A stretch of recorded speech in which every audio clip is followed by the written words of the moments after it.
Mark Cartier is a Hollywood producer and writer. He has worked on many big projects. Check his IMDb out. You'll have seen his work. And he very kindly and graciously agreed to come on to my channel to discuss Star Trek, Stargate, and lots of other things. You might know him, though, as the geek from the Shuttlepod show. Now, I thought I'd only chat with Mark for about an hour. We ended up chatting for over 2. So I've split the video into 2 halves. Here's part 1.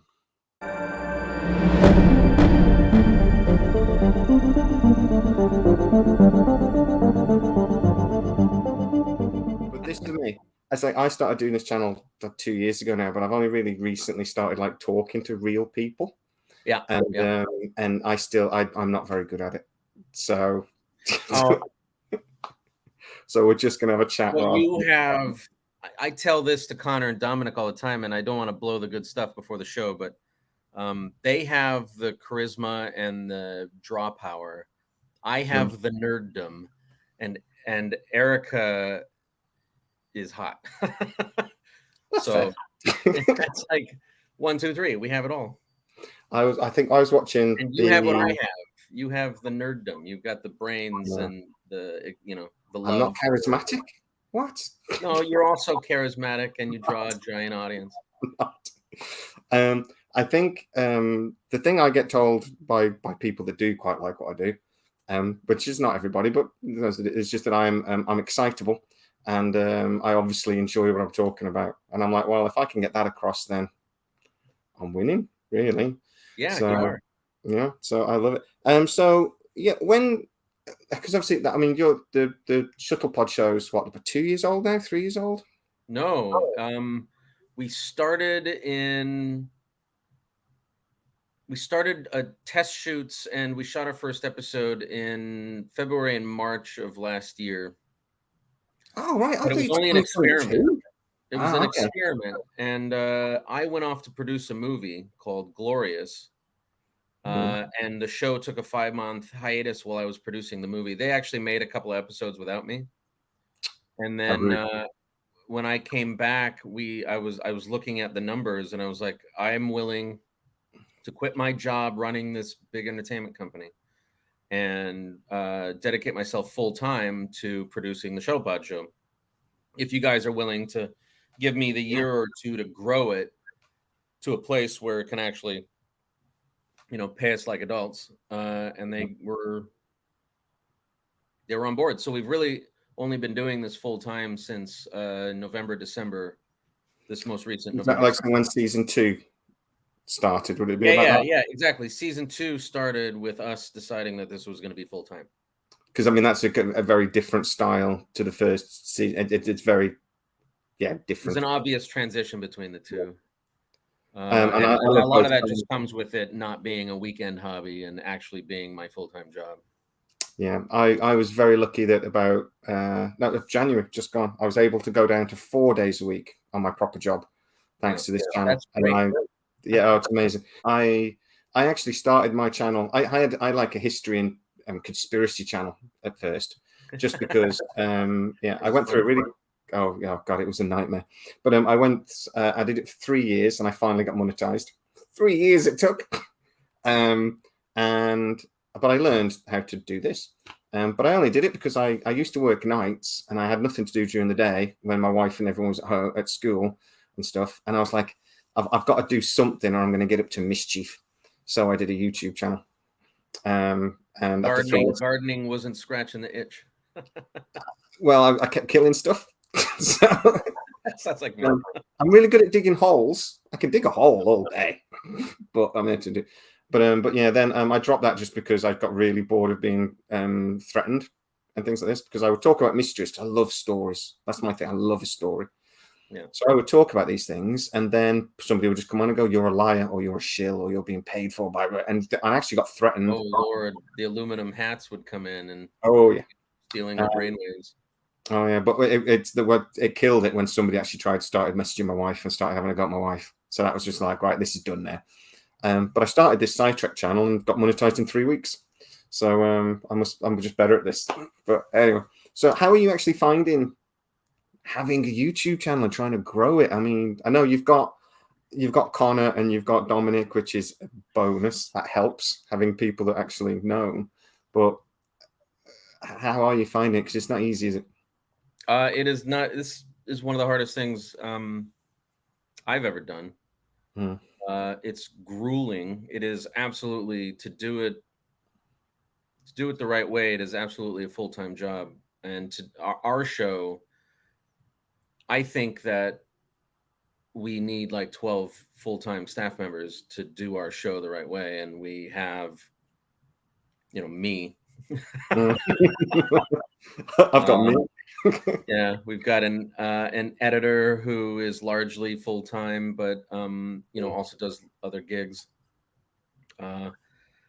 We've got a number of volunteers and part-time people. We just don't have the revenue yet to have the staff. So it's a lot more grueling than I thought it would be, to build it from the ground up. Because normally my experience has been you set up a movie, you have the package, this is what it's going to cost, here's the budget, you get the money, you shoot the movie, you deliver it, you move on to the next thing. Yeah. This is the first time where it's like we have to start from ground zero with no investor, and just grow an audience, grow a revenue. It's a totally different experience, and it's very challenging. It's a lot of fun, and the community is the big surprise. I love the community so much, but giving the members of the community the attention that they deserve, and maintaining that sort of interaction with the community. Yeah. And then also dealing with some of the negative elements, the people who get angry at you because you said the wrong buzzword in it. Somebody said the wrong thing in an interview, and You don't have suddenly to say anything wrong. You don't have to do anything to annoy someone. We talked about guns because Connor, we had speaking of Stargate, which is your jam. We did Joe Flanagan recently, and Joe and Connor and I all grew up with guns. I had a gun certification when I was 13 years old. All of us grew up with guns. We respect and admire guns as tools. And we were just kind of talking about it and what it's like to grow up when we grew up. I can't imagine. I think we were talking about it because my son, who is 13, is, has a gun, and we're talking about gun safety for him, and it's like what a different world it is now, and the amount of vitriol we've received from both sides, like, how dare you talk about guns, they're evil, or how dare you shit on guns, it's our second Don't take my amendment. guns. Yeah, exactly. It's like, I grew up with guns. What are you talking about? No one said anything negative about guns. Also, no one said anything promoting guns in some sort of extreme rights way. Like, we all grew up with them, and we have a healthy respect for them. And the last 2 weeks have been just mountains of anger on both sides of it, and it shocks me.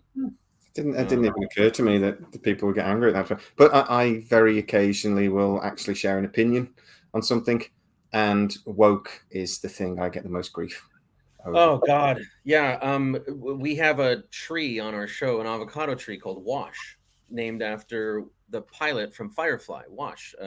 Greatest show ever made. What's the yes, yes? You and I are going to be friends. What's Alan the actor's name? Alan Tudyk. Yes. So we've been it's Wash is a he. I've been calling him a he. We've been calling him a he for a year, ever since we named him. And Connor made a joke this last week. He said, "Oh, they them" or something, and he was just being lighthearted about it. And holy shit, we've gotten messages, we've gotten postcards in our post office box. The comment section exploded, like, "Stay in your lane, assholes. Don't ram your Hollywood politics down our throats." And it's like, what are you talking about? None of us are politicized. We're just talking about Star Trek, and pop culture bleeds into it a little bit. Relevant culture bleeds into it. Like, at some point though, you do just want to go in capitals. it's an effing avocado tree. Yeah, it's an avocado tree. Yeah. Stay out of our If comments. you want to go with us, we own an avocado tree. That's what you should have a go with us over. But no, avocados are horrible. I have this like disappointment in people for feeling so bold on the internet. Yeah. It's like you would never say that to my face if you were standing in front of me in the street or in front of like your mother.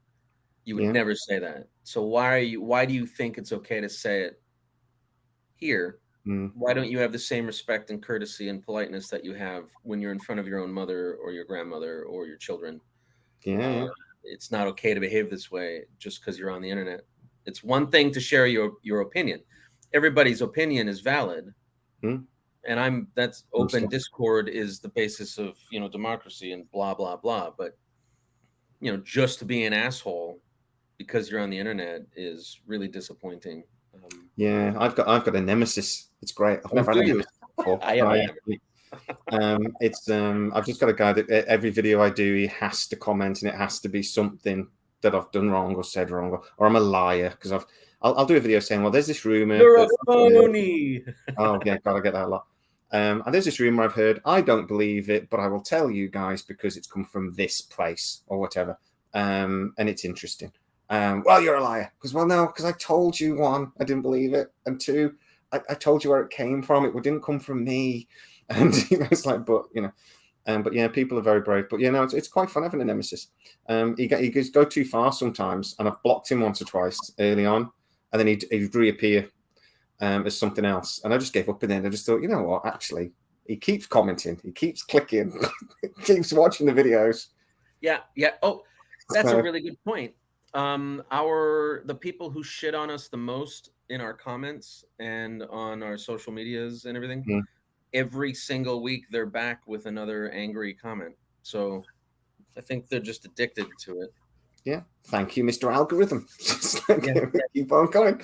Also, I kind of, it was a little, there are a couple of times where it was really overwhelming, like surprisingly negative, and it sort of shocked me.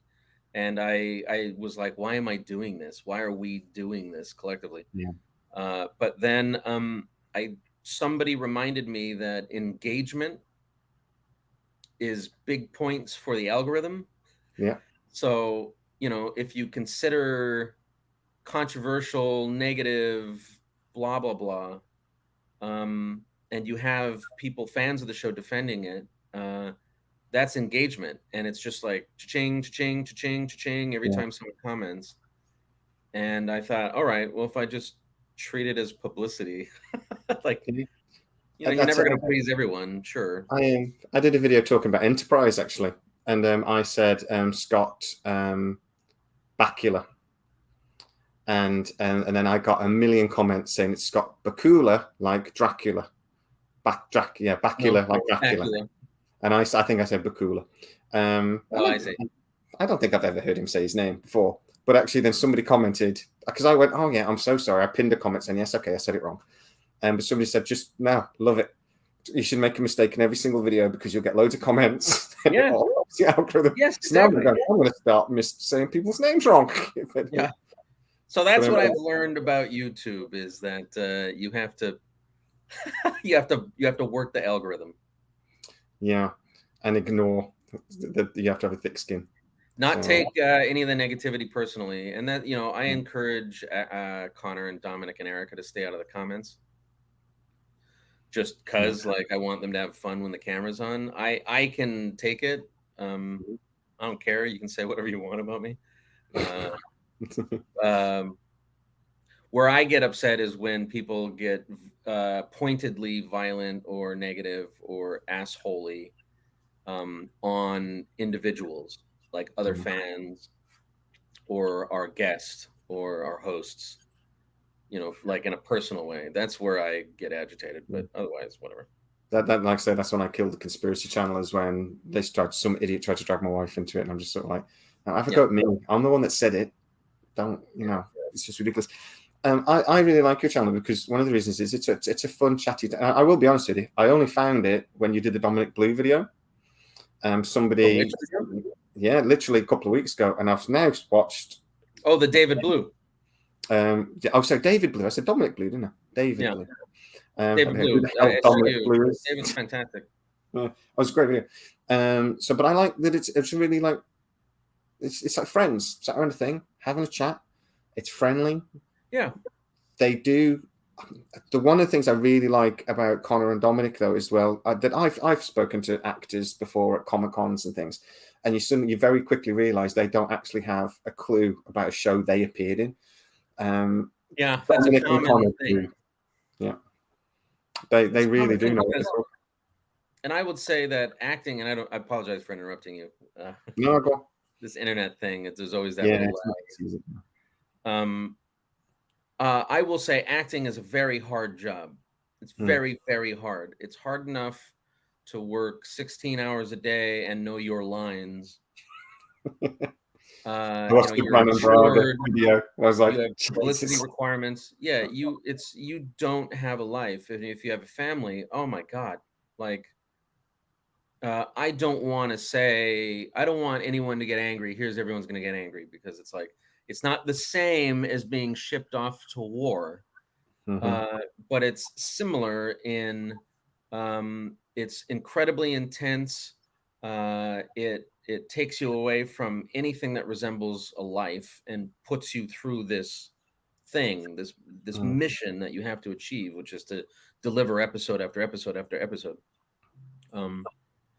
And at a certain point, you just can't immerse yourself in what you're making.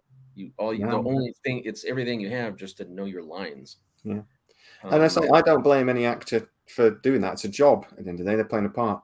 But it is nice to see actors and a lot of the visitors you've had that actually do. No, I mean, Connor seems to be able to. He knows everything. So they'll ask him a question. Oh, the episode with the blah blah blah and the thing. Yeah. And Dominic as well. It's just Dominic knows all the character names and the thing, and it's really picked it up. See, doing this show, and they say this a lot during our show. I don't know how many of our episodes you've seen, but at the beginning, it was obvious that they didn't know a lot about Star Trek. But in the process of making this show and building our community around the show, they have had to re-engage with Star Trek in a way that they'd never had to do it before. They're actually watching the episodes, because when we have a guest on, they want to be able to watch a bunch of their episodes and have an understanding of who the character was and the challenges of that character, challenges of the time. You talk about the fact that our show is like a conversation.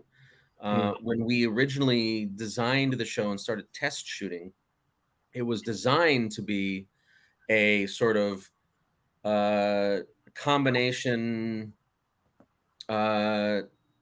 insert your big name Star Trek podcast here / the Tonight Show with Johnny Carson, like a talk show.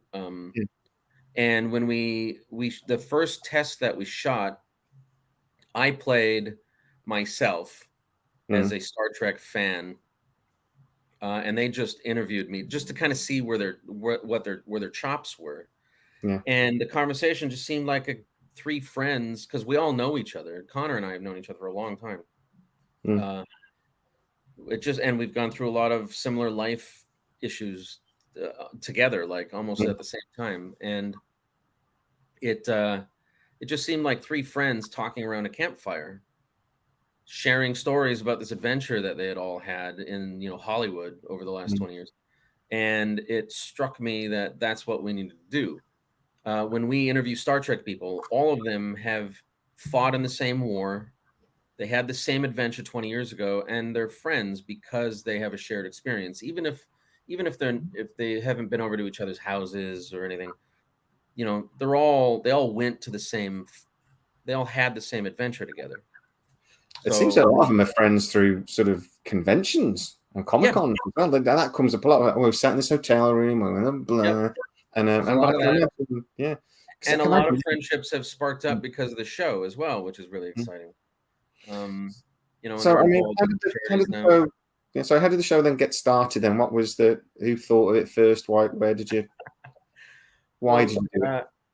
I was supposed to go produce a couple of movies in New York, so I was in the middle of moving to New York City, and um, the pandemic happened and got locked down a month before I was supposed to move to New York, and immediately the first movie I was working on died, and then the second one died, and I happened to be working with someone at the time, consulting, and they, because of the way things were, they just hired me to run their company. It was a European-based investment firm who had some American properties. So I was managing a distribution catalog for motion picture distribution and acquisition and production. And for like a year, I was by myself on the 6th floor of this building in Burbank, and I watched everyone start doing podcasts, and everyone's doing things from home, and I'd always wanted to do a Star Trek show or something like a YouTube show just for fun. And because Connor and I had to go through COVID testing like almost every week because of our jobs in the industry. We would hang out with each other because there was no one else to hang out with. And we would play a lot of pool. And he told me a story about, I started talking about the Delta Flyers.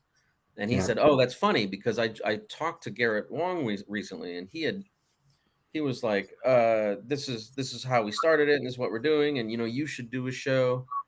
And I was like, "Stop talking. We're doing a show. If you're even a little interested, we're gonna do a Star Trek show, and I'm gonna produce it, and I promise you I'll produce the balls out of it." And he was like, "All right." So we spent a couple of months throwing ideas around and trying to pull it together. And then once we had a better idea of what we were doing, we got Dominic involved, and we started doing some test shoots, and I would run around, try to tell them what they're really good at and ignore the things that they were really bad at, just not do those things again. And oh God, I wish I had somebody telling me what I was good at. Glorious. You have the YouTube comments page. Oh God, yeah, no. If I did that though, I'd throw myself off a bridge. I mean, and I'd probably have people cheering. But Ira Stephen Bear said it best. You can't listen to the fans. You have to write episodes for yourself, not for the fans. Yeah, I do stuff for me. Fans want things that they want space battles, and they want no conflict. They want, and they all want different things. So and just by saying this out loud, a bunch of people are going to say everyone should listen to the fans. Terry Matalas listened to the fans, and look what happened with Picard season 3.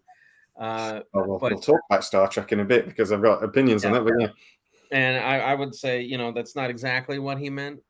He meant, if you don't come from an honest place and care about the characters that you're writing for, and about the franchise you're writing for, and give it real primal conflict, that in which the characters can grow or learn or get beaten down, or the people that you care about have to struggle, or you will stop caring about them.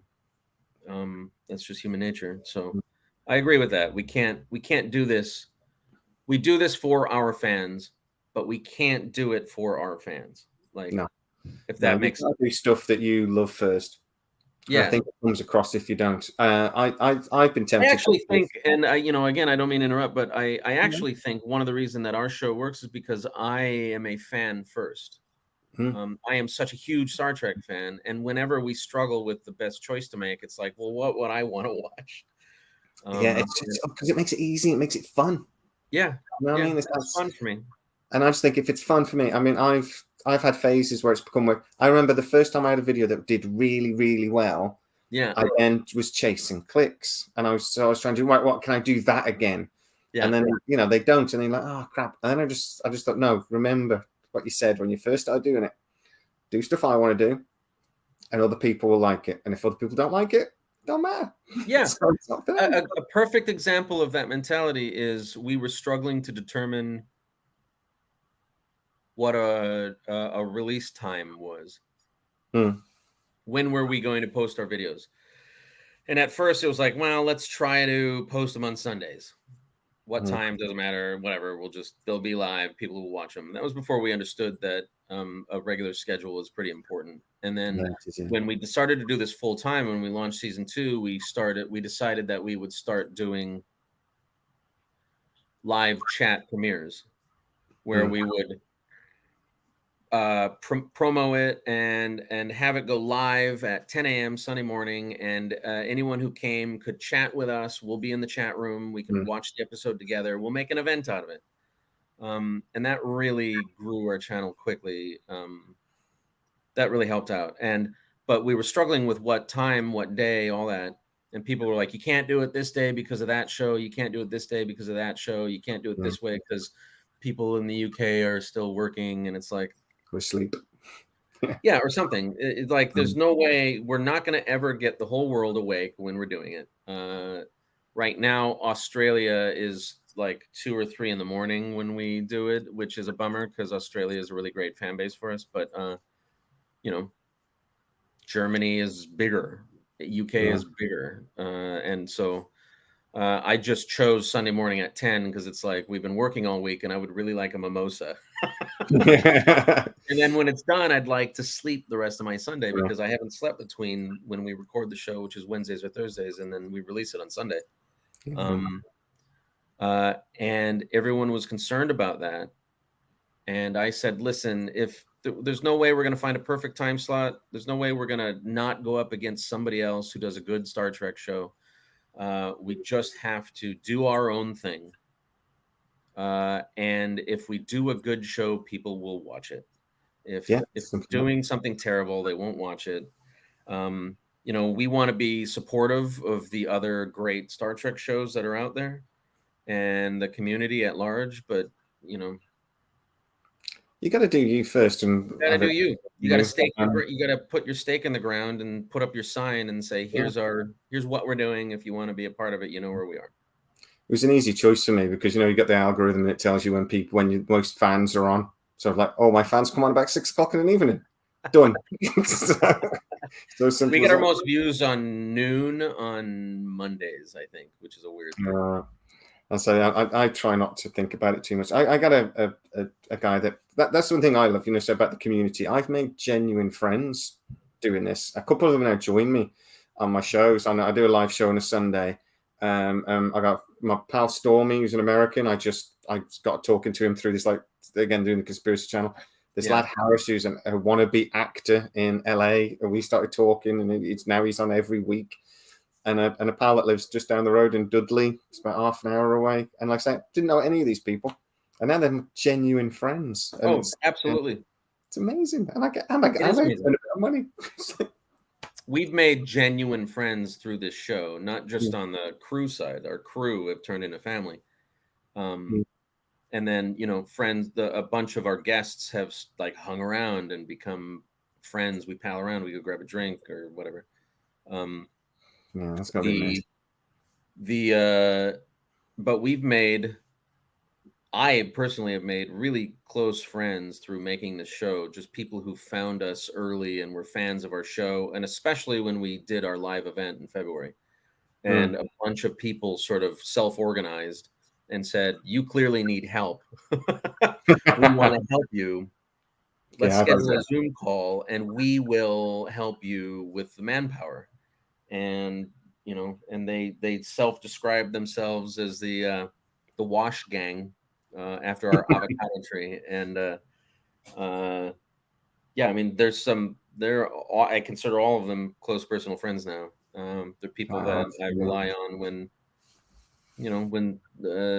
things are rough or there's an issue behind the scenes and I need some help getting the word out that this or that there's a schedule swap or does anyone know how to make an Excel spreadsheet that does blah? I've had to do that as a choice as well. Well, I said the one lad he's an IT nerd. He's a complete, so he can do all my computer stuff that I just don't know how to do. Because you want to do a Discord server. I don't know what that is. Yes. Should we have one? He's like, yes, we shall. I can hook it up and do all the videos can go on there. I'm like, excellent. Wait, Still, we can put our videos on Discord? well, he's put us on there. So I don't know what happens. He occasionally will bug me and go, will you please go on Discord and at least say hello to somebody? Fine. Still don't know what it is. I'm making a note of that. Yeah, we have a Discord server, yeah. And our guy's gone there doing good. He's created like a Minecraft thing as well that you can go in there and it's like a SciTrek Minecraft server. No clue what that is. But yeah, he does some great stuff. But we had a lady, actually. We had nobody on our Facebook group, which could not get people to join the Facebook group at all. And then this lady, Shelley, just went, I'll sort it out for you. And within a month, we had like 2,000 people on there. Oh, yeah. Like, oh, thank you. We had something like 80 Facebook blah blahs. And then somebody else started doing it. And now we're over 3,000. And it's like, okay. Yeah. How did that happen? Clearly don't know how to do it. No, I didn't have a clue. I just thought ask people on the channel, but she just went no, and she just shares it like crazy. And some people you have to engage. You have to get on there and do it and talk and comment and just have conversations with people. It's the only way to make any of this grow. I've noticed that on all of our everywhere we are. I have a schedule. I get on Twitter and spend 40 minutes on Twitter just sharing and liking and commenting and engaging and blah blah blah. I should do that more. I keep getting into arguments on Twitter though, so I should probably stay off there.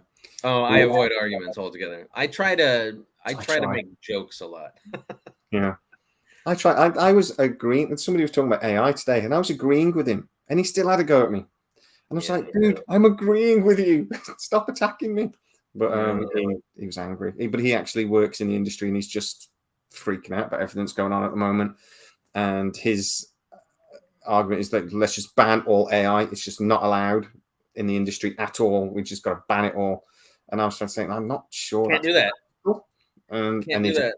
Some of the smartest people on the planet have said it's too late. It's happening. It's done. We have to fucking deal with it. And if we don't, we're morons. And it's going to be hard. And hopefully we reach some sort of utopia state as a result of it. But it's already done. There's no stopping it. It's too late. That was basically my argument. I was trying to say, look, we need to regulate it. It would be nice to actually try to do something before a foreseeable problem happens for once with technology, instead of like reacting later. So that would be good. But other than that, it's too late. That's not human nature. Yeah. Come on, Jay. Has not the history of existence taught us anything? We're going to wait until the bad thing happens, and then we're going to overreact. Yeah. Or sometimes we underreact, and then something even worse happens. But that's what I was trying to say. Like history, and I made the point of like, when motor cars came along, the people with horses freaked out. Or what about my horse? And it's not the same. Because like, the horse companies, like, what about our feed stable in downtown San Francisco? Yeah, technology's been putting people out of work forever, but it always seems to, figure itself out. And it always creates more jobs because generally somebody has to take care of the thing that's replacing the thing. Yeah, but let's just hope that sorts itself out soon because I want Stargate to come back, and I think that's I think that's one of the things holding it up at the moment. So please, Amazon, please just announce it. I beg of you. When you've had some of the people on there, because obviously you said you were a Trekkie, so you were a Star Trek fan. Some of the actors on there, then, did you know people like Robert Picardo beforehand, or did you get a bit? Because I'd be starstruck as hell. I met Nathan Fillion recently, and I just sat there and went Nathan at him for about 5 minutes, and I couldn't get my words out. I had all these clever things I was going to ask him, and I just went Nathan. Yeah. It was awful. Does that happen to you guys? I mean, obviously, I suppose Dominic and Connor know them already a lot of the time, but I've been around this industry for a very long time, and I've worked with some of the biggest celebrities in the world. And when I was in my early 20s, I worked for a producer called David Foster, who has passed away recently. He was a mentor of mine, and he taught me a lot of what I know about this business. And one of the things he taught me is that you can never get sucked into a celebrity's vortex because then things go bad. You have to be their boss. Remember, you are their boss. They don't work unless you hire them or you create something for them to do. And you also have to remember that the quarterback isn't the only person on your team. You own the entire football team. Yeah. And so you've got an entire team of players that require you to be their boss as well. So, when you're ass kissing the quarterback, the other team members are not too happy about that. So, I've always been pretty good at not getting starstruck. Sometimes I do. Yeah. When Jonathan Frakes walked into the room for the first time, I was like, "Holy shit, it's Jonathan Frakes!" Big fella as well. Oh yeah, he's tall and he's charismatic. He just exudes charisma in front of him. It's like the barometer changed when he pulled up. There have been some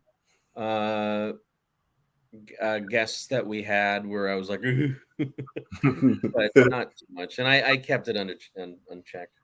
But that's just because I'm such a Star Trek nerd. Yeah, like I mean, if I had Brent Spiner on here, I would just giggle all the way through it. Yeah, and he liked the post I put on. He put a photo on his thing, and it was Jonathan Frakes. I think it was Marina Sirtis and somebody else. I forget who the other person was. And they're like hugging, and Brent Spiner's just behind with a glass of wine, but he just looks like three friends with the serial killer just behind him about to attack, and that's what it looked like. So I made the comment, and he liked it, and I was like, best day ever.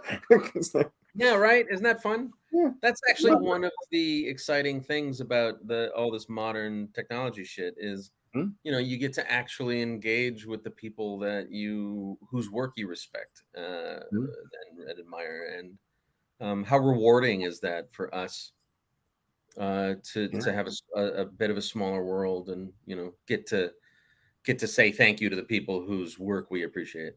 Yeah, exactly, and actually, and have it acknowledged.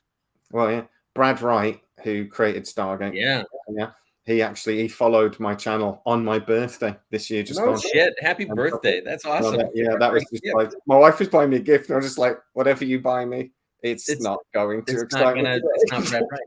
I was like, that's lovely, honey. Brad Wright followed me. So then I was able to. I messaged him a few times, and he actually messaged back. He's a lovely guy. Well, I'm a huge fan of his. He doesn't follow me yet, but hopefully he will. I'm conspiring to do a Stargate something, and I have been for the last six to 12 months. Can you talk about that, or because we do quite like Stargate on this channel? I don't know. It's okay. I put you on the spot there, but I didn't know you were going to say that. So. Yeah, I didn't know I was going to say it either. I'm such a big so Star Trek is my big. That's my show. Stargate, Firefly, Battlestar, those are all right in line, and I've always if well, I'll tell you what, when you do your Stargate project, come back and tell us about it. Right? Oh, I'm so excited to. I would love to do that. Cool. I'm really excited about it because it seems like we've been taking the first steps recently to pull it together. Cool. I don't know if you watched the Joe Flanagan interview, but maybe rewatch that one. I don't know how much you paid attention to the David Blue interview, but maybe you should rewatch that one. I did. I've watched it a few times.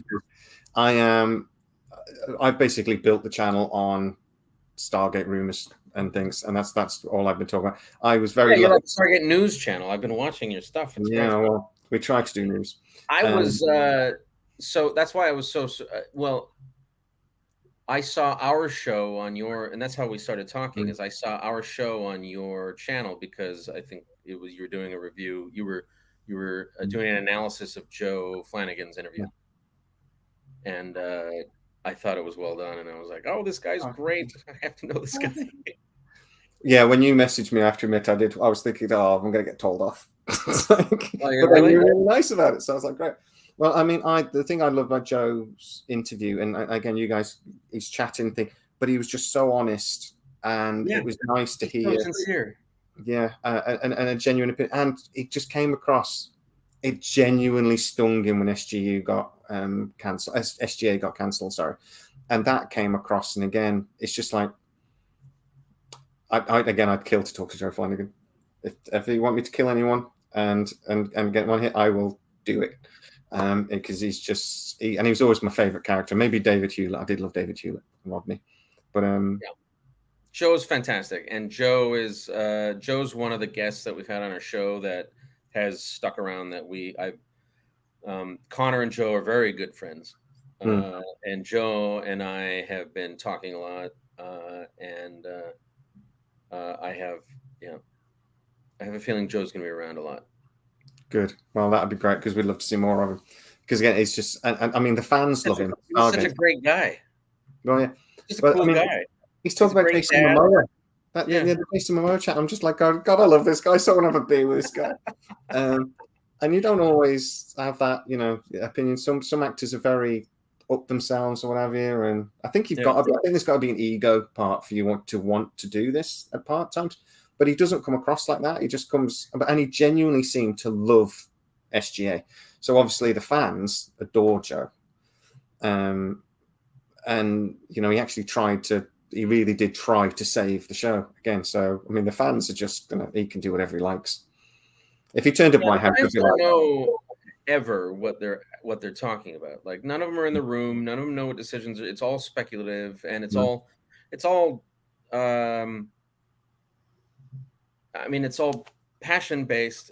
It's for the love of the show or the franchise or whatever, and they're justifiable, and it's justified that they have strong emotions to a show being canceled or whatever. Prodigy has been canceled, and Star Trek fans are up in a riot, and it's like, Prodigy was great. I get why they're upset.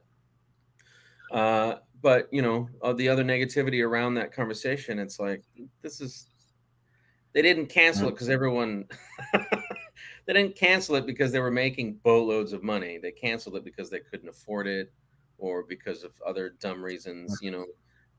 These companies took something that was a money printing machine. It was a business that was literally printing money. The television industry. There was nothing wrong with it.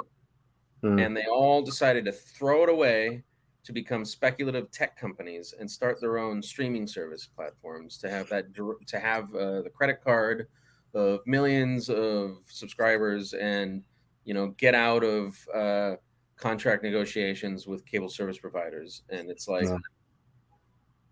why? And now they're all dicking around with it again. Like Star Trek, Paramount pulled the plug on Prodigy, and they're trying to license it to other platforms because they need the money. These aren't decisions that are made because they don't like you or don't think that you like your show. It's because they can't survive if they don't make these decisions. Paramount's in serious trouble. I spoke to Disney's in serious trouble. Paramount's in serious trouble. They're all in serious trouble. All of them. Well, Disney were losing $500 million a quarter at one point, early this year, late last year. I mean, that's even a behemoth like Disney cannot afford to lose $2 billion a year because of Disney. I read that the CEO of Disney this morning or yesterday said we may have made a mistake when we raised prices so high for Disney theme parks. We were trying to balance not having an overcrowded place with accessibility to everybody, but with our drive to raise our profit margin, we may have raised the price too high, and now I think we're paying the price for that. Yeah. I spoke to an analyst. I will get my words out. An analyst. Yeah, a couple of months ago though, and he was saying that it's generally considered by his firm. He works for I can't really say what they do. We'll skip over that bit. But anyway, they do business analyst of big movies, business and large companies, and he says Paramount have maybe got about 12 months, and they're going to have to start making some very difficult decisions. I'm surprised they have 12 months. Well, it says the main problem is they've got certain loans and certain debt that has to be restructured roughly this time next year. And if interest rates are still going up the way they are, they're going to have a real problem. And why? Because they tried to become a speculative tech company. I've heard that they're trying to sell the Star Trek franchise as a way to save. I've heard the same rumor. Yeah. Oh, I got called a liar when I said that a couple of months ago. But, I heard it. Yeah. I heard it from one of the lawyers in the conversation, because I used to be an executive at Paramount, and I know a lot of these people. And but Paramount's problem also came from the fact that they accepted they accepted a $20 billion financing partnership with a Chinese company. The Chinese company funded almost none of it and then bailed, just went away. So Paramount made all these decisions thinking that they had $20 billion, and then had to they almost went under right then. The number of times Paramount has almost gone under, though, it's like that's their sweet spot, I think. Yeah. Yeah, well, I used to joke when we go to a Star Trek movie about which company owns Paramount this movie, and it's Gulf Western or Viacom. It's like, who owns Paramount this week? But I heard a rumor not long ago. Actually, they said that they were there's some people at Paramount that really don't like what Secret Hideout have done with Star Trek, and they keep don't like what? They don't like what Secret Hideout have done with Star Trek, what Alex Kurtzman and the production have done with Star Trek. And actually, they were about that close to staying at the Star Trek Academy, where they were going to cancel it, and so they're going to pull it. But then they got Michelle Yeoh to do Section 31, and that was so well received, they changed their minds, and it's given some breathing room. Yeah, but I don't know. Sorry, go.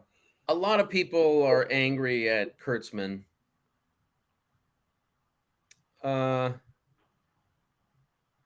Trying to think how to say this politely. I'm trying to think how to say this politely. I think Discovery is largely great. I think Prodigy is great. I think Lower Decks is amazing, and I think Strange. I think Picard. I understand the politics involved with Picard, and they were significantly larger than any executive or the studio itself. So I understand why that was troubled in the first 2 seasons and so well received in the 3rd season, but which I loved, by the way. And I think Strange New Worlds is great. I think, however, that it's poor form for entertainment to stand on a soapbox. I think that what was great about the original series is, rather than making speeches all day, every day about why Uhura or Sulu were on the bridge, or Chekhov was on the bridge, or why women were in positions of power, they just had them there. You're not going to win people over by telling them they're wrong. And I think that Star Trek is good Trek. I believe that hashtag all Star Trek is good. All Trek is good Trek. I'm going to disagree with you on that one. Well, I think that all Trek is good Trek for someone. So it's not okay to shit on people who love whatever version of Trek you might not like. I think that they're trying to continue the legacy of inclusion and, all of us getting along and bigotry basically being dead. I think that's fun and great, but I think that there's an amount of not doing it the right way in the new Trek. Because people don't like to be told they're wrong, but it's easier to get people to, like an amoeba, absorb the good stuff, to normalize the things that people were uncomfortable with for whatever reason, than it is to tell them they're wrong. You will never convert someone you tell them that who you tell is wrong. You're just going to. There's no point attacking somebody that it's the only way to normalize it is to act like it's normal and to not try to tell people they're wrong. In my day job, I work with a lot of people with disabilities and learning disabilities, and that's something we talk about a lot, is normalization. We're used to shout that these people they deserve to be in our community, and now we said, but they're not in the community because they're in homes and everything. So why don't we actually get them in the community? Well, let's stop shouting about it. Let's just do it. And that's one of the things that find ways to get them in. The last decade is normalizing it. Let's have these people learning disabilities in the community, and people will see it, and it'll become normal. And that's, I don't think Star Trek was ever subtle about its inclusionistic way of doing it. But like you said, no, it was bold in moments when it needed to be. Yeah. Go ahead. Well, the Sorry. black and white face is the famous one, isn't it? That was not remotely subtle. Yeah, he's black on the right side, and I'm white on the right side. So genius. That's still genius today. It's brilliant. And there are some there's some terrible the original series episodes, but my God, that's not one of them. And even in the Next Generation, they weren't subtle at times. But like you said, though, there's a Russian fella on the thing during the Cold War, and it was never mentioned ever. First interracial kiss on American television, probably global television, was on. There was death threats. Yeah, death threats are like over. I mean, we just watched The Balance of Terror on Sunday live with our audience, with our fans, and one of the things that was our first live show, so there were a lot of technical problems. But one of the great things about that episode is there's this moment where, and it's famous, where Styles, the helmsman, the navigator, gets upset that Romulans look like Vulcans, and he immediately becomes suspicious about Spock. And Kirk turns his chair and he's like, "You can keep your bigotry in your cabin. It has no place on the bridge of the Enterprise." And that was a very bold statement. But then our friends at Unplanned Trek, it was an amazing podcast by these guys out of Tasmania, Isaac and Andrew. One of their questions about the episode then was, where can one leave their bigotry according to Kirk? And it's like, in their cabin. Yeah. He shit at the door. That's fair enough.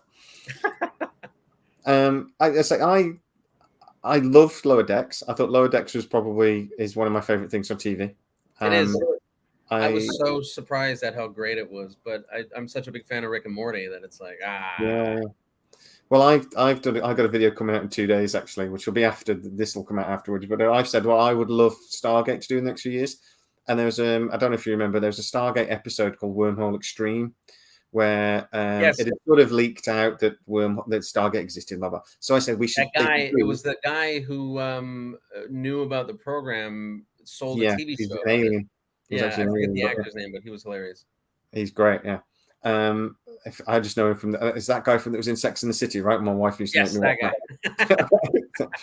But I was just saying they should do a Wormhole Extreme animated series if the Stargate series kicks off, and I thought that was so good. What a fun idea!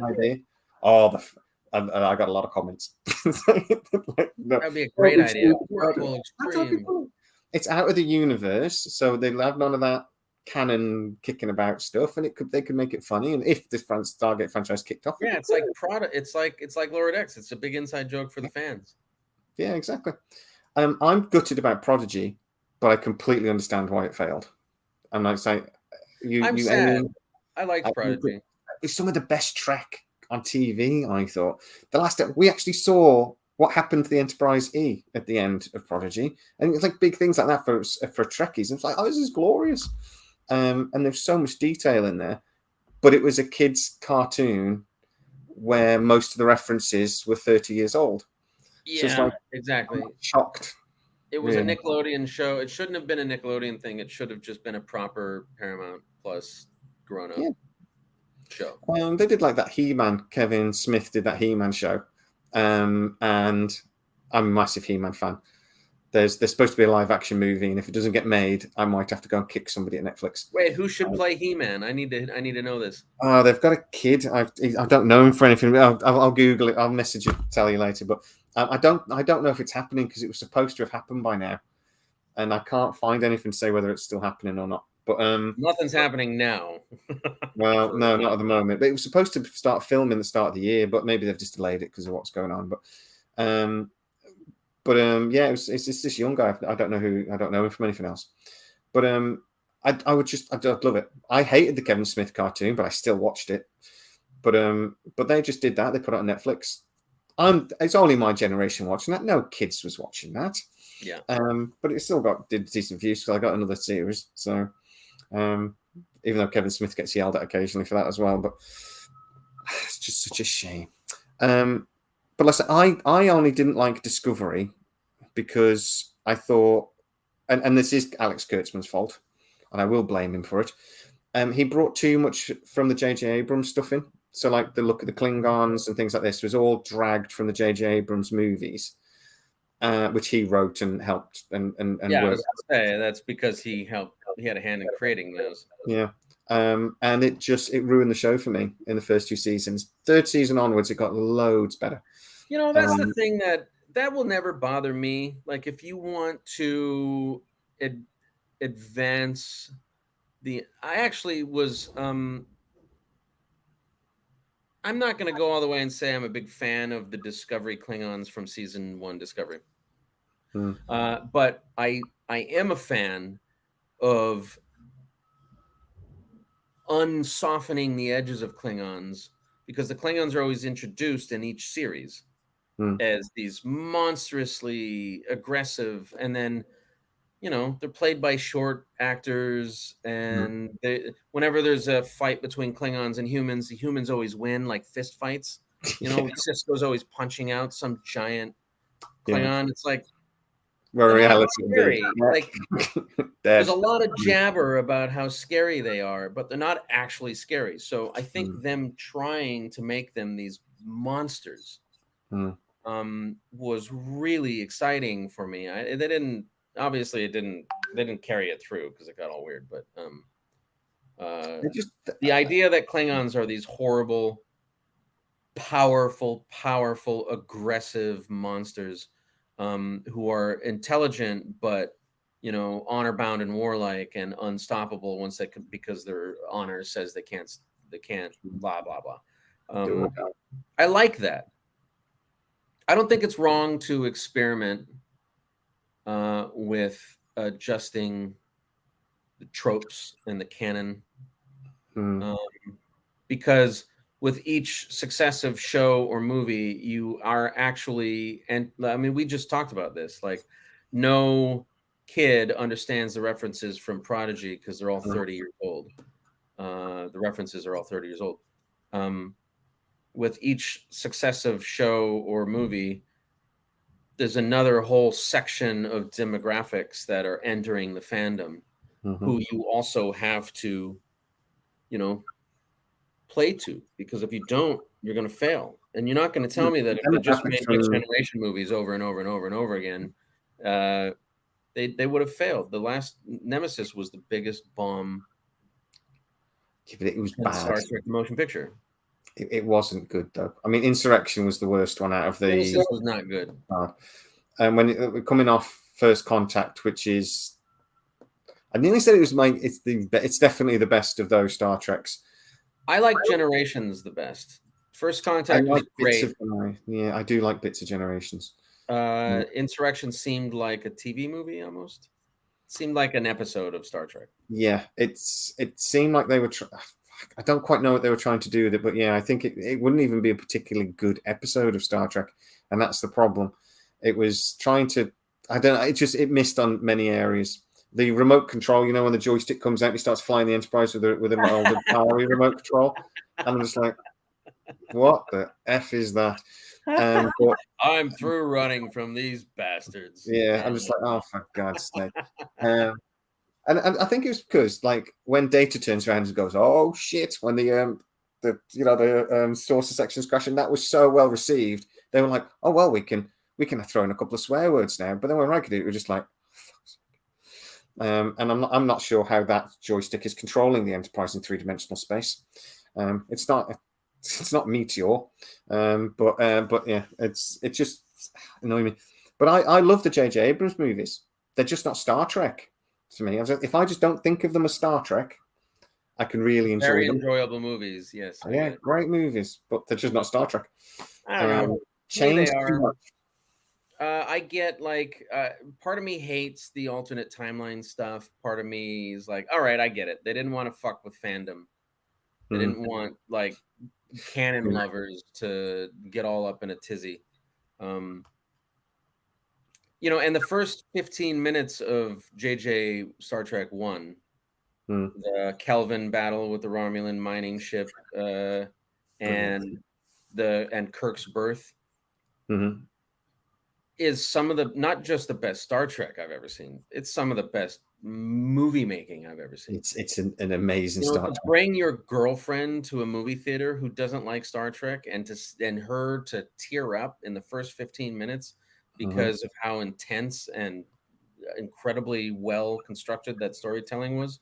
And I know how hard it was for them to pull that sequence together.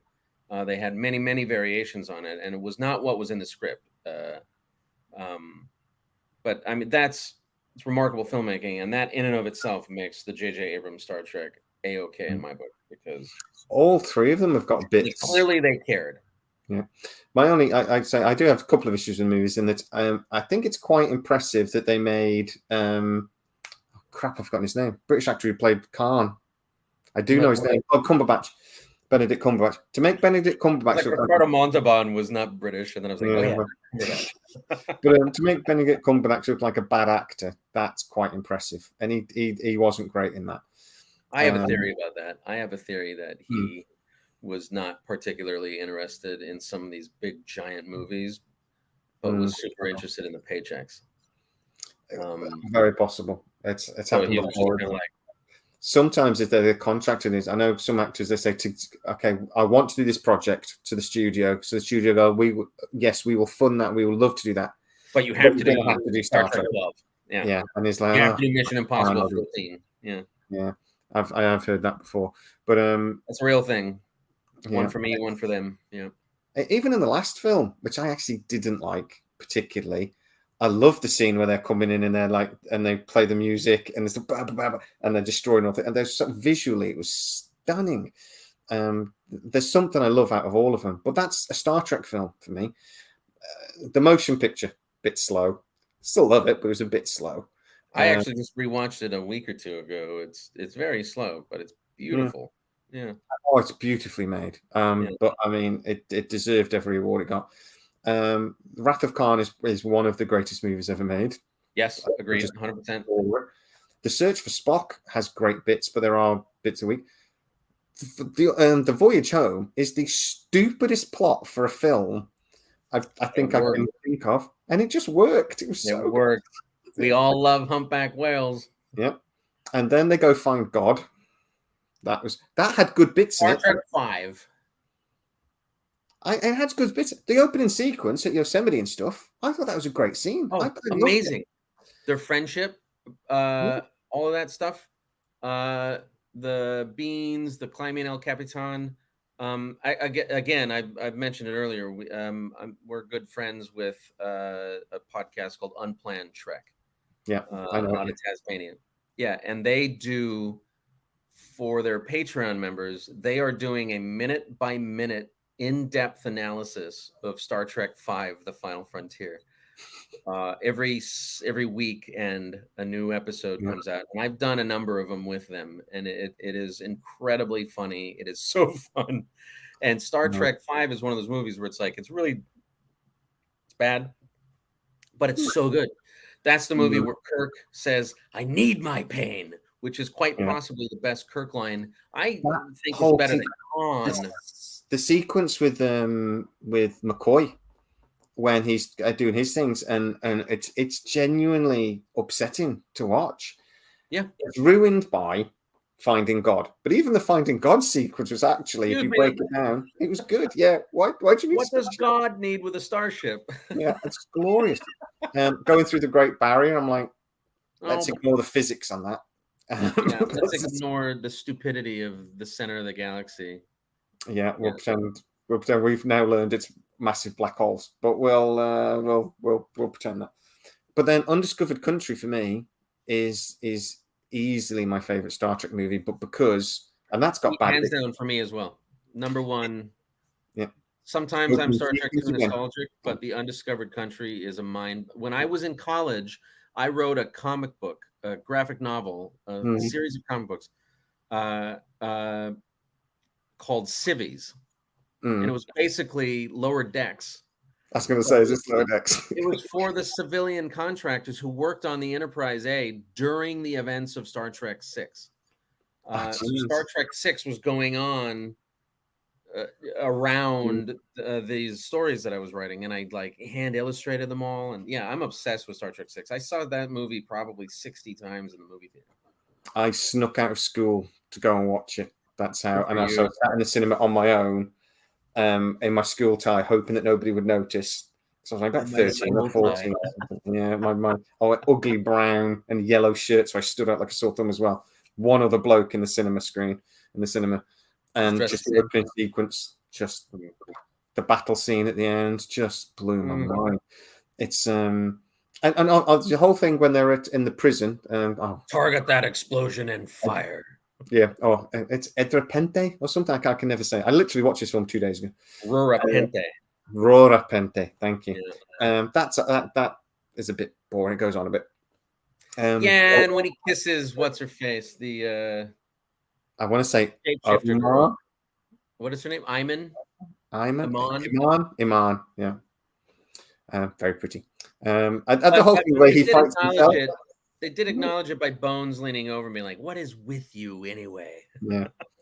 And he goes, "I can't believe I kissed you. Must have been the greatest experience of your life." Yeah. And I'm like, I say, kill him. He's the one. yeah.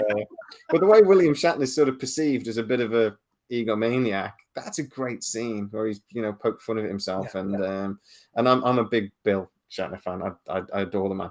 I'm hoping my son's name is Tiberius. Like, really? Everyone says who's your like Shatner? Who's your favorite captain? Kirk. Yeah, but what about? It's like, no, Kirk did it first. Kirk. If not for Kirk, none of this shit would exist. It's Kirk. Kirk. He was the cowboy.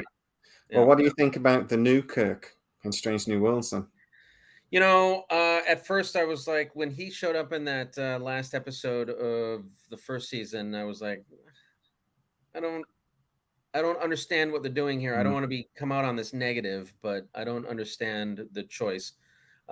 Watching this second season where he and she go to Toronto, I was like, okay, I get it more. Like, I get it. There's a charisma there. Yeah, it was a better episode. It was a better episode. And also, unfortunately, like, this actor playing Kirk, whose name I'm forgetting right now. I just know him as Vampire Diaries guy. There you go. That's what I know him as. He when he went toe to toe with Anson Mount, I was like, oh no, Anson would murder you in a fist fight. Yeah. Like, he clearly has you by 50 pounds. Like, the guy Anson looks like he's 6'4", and Kirk actor looks mostly like hair. Yeah, that's like 2 feet of hair. But it just he looked like a kid standing up to Anson, and I was like, oh, this is not Kirk. Like, Kirk can't seem like a kid. He's got to seem like an authority, and that's why I like Chris Pine so much. Yes, he works. Nobody even considered his physical size in his performance. He carried that weight of. It's that charisma. Kirk is supposed to be charismatic, confidence. Almost like to the point of ego centricism, but like not too far over the line. Like, that's the wonderful thing about Kirk as a character, is he sways back and forth between self-doubt and overconfidence. And that balance is something that that character maintains somehow through the help of his friends, Bones and Spock. That's never been repeated. Everyone loves Picard. Sure. Everyone loves Picard. Picard is like, he is the ethical center of the universe. He is the moral compass that we've all been waiting for. He does everything right. Yeah. I like the way they did Picard, in that it wasn't, he never doubted himself. There wasn't that confidence thing maybe, but he was the captain. He was alone, and they he was a rock. He was an island. So that means he couldn't. And he wore that burden hard. He had to be separate. Yeah. But I did adore that.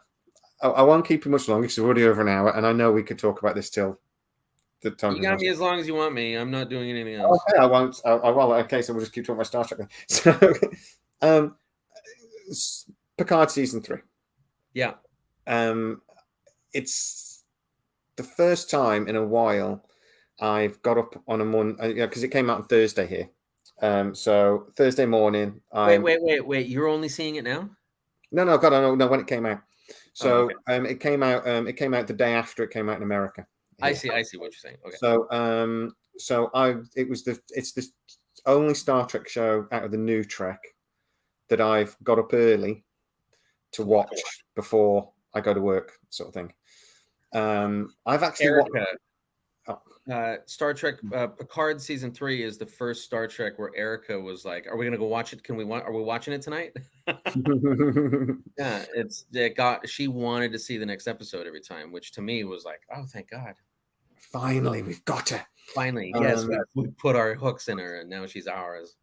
But I have to admit that I've watched it since with a bit more critically. I didn't enjoy it as much. I mean, second viewings always do that. I think once I took out the nostalgia and the excitement, yeah, there's quite a lot of mistakes in it that were irritating, that I kept noticing. And I hated that they called the Titan the Enterprise at the end. I hate it. I know. I thought they were going to call it the Picard. Yeah. In fact, I think they let that rumor slip out. I think they let that rumor slip out on purpose that they were going to call it the Picard because they wanted it to be a surprise, because they'd ruined all the other surprises. It should not have been the Enterprise. It should have been the Picard. Yeah. We go from the Odyssey class, which is a stunning ship, to that little Titan. I'm like, yeah, but it's the underdog. Yeah, I like that. It's chronically underpowered. It's every time it goes somewhere, it's overmatched, and yet they have to outthink. There's one of my favorite sayings ever is, World War II was won with British brains, American brawn, and Russian blood. And the British brains portion of it is my favorite. And I've always thought, though, if they'd have done another SG1 and SGA, I know Joe Flanagan said they were very different shows. I would discuss that with him. They weren't. They were very similar in lots and lots of ways. The formula, the way they were set up, sort of thing. SGU was completely different in every single way. They always take a minute. The best shows take a minute to get on their feet. Yeah. Season 3 is usually when they hone it in. Did you just saying that you liked Han Solo, the movie they did? Mm-hmm. You're the only one. I loved it. You're on your own on that one. It was charismatic. It was fun. I liked it. Tell you that I watched your recent video about Stargate, and you were talking about the Popcast guys. I want Amazon to work well because, one, I'm always going to be an Amazon Prime member because I order a lot of stuff from Amazon. Yeah, I mean, so I'm you get emails asking if you're a business. I do. I go, are you a business? Would you like a business account? Because no, I just buy a lot of crap from you.